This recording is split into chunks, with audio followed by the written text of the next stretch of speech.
Hello বন্ধুরা, আসসালামু আলাইকুম। তো সবাই কেমন আছেন? আমিও ভালো আছি। তো আপনারা জানেন যে বর্তমানে কিন্তু শোকের মাস চলছে। তো আর কিছুদিন পরেই 15ই আগস্ট জাতীয় শোক দিবস। তো এই দিনই কিন্তু বঙ্গবন্ধু সহ সপরিবারে প্রায় অনেকজন মারা গিয়েছে ঘাতকদের গুলিবর্ষণে। তো তাদের স্মরণে আমরা চাইলে কিন্তু আপনারা দেখতে পারবেন যে বিভিন্ন সরকারি ভবনে বা বিভিন্ন স্কুল কলেজে ভবনে দেখবেন, এই আমার স্ক্রিনে দেখতে পাচ্ছেন লম্বা সাইজের একটি ব্যানার কিন্তু তারা এর টাঙিয়ে দিয়েছে এই মার্চের 1 তারিখে। তো সেরকম একটি ব্যানার ডিজাইন আপনারা চাইলে কিন্তু তৈরি করতে পারেন। তো এই ব্যানার ডিজাইনটা আজকে আপনাদের সাথে দেখিয়ে দিব যে এই ব্যানার ডিজাইনটা আমরা কীভাবে তৈরি করেছি। তো আপনারা অবশ্যই ভিডিওটি না টেনে শেষ পর্যন্ত দেখবেন।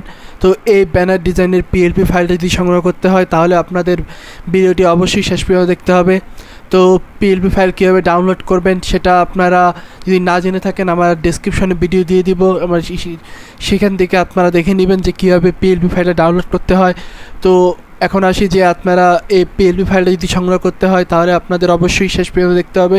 এখানে 6 সংখ্যার পাসওয়ার্ড দেওয়া থাকবে, আমি একটি করে সংখ্যা করে মোট 6 সংখ্যার পাসওয়ার্ড দিয়ে দিব। আপনারা সেখান থেকে সেই পিএলপি ফাইলটা সংগ্রহ করতে পারবেন। তো আপনি যদি আমার চ্যানেলে নতুন হয়ে থাকেন তাহলে hit the subscribe button and press the bell icon. So বন্ধুরা, কথা না বাড়িয়ে শুরু করছি।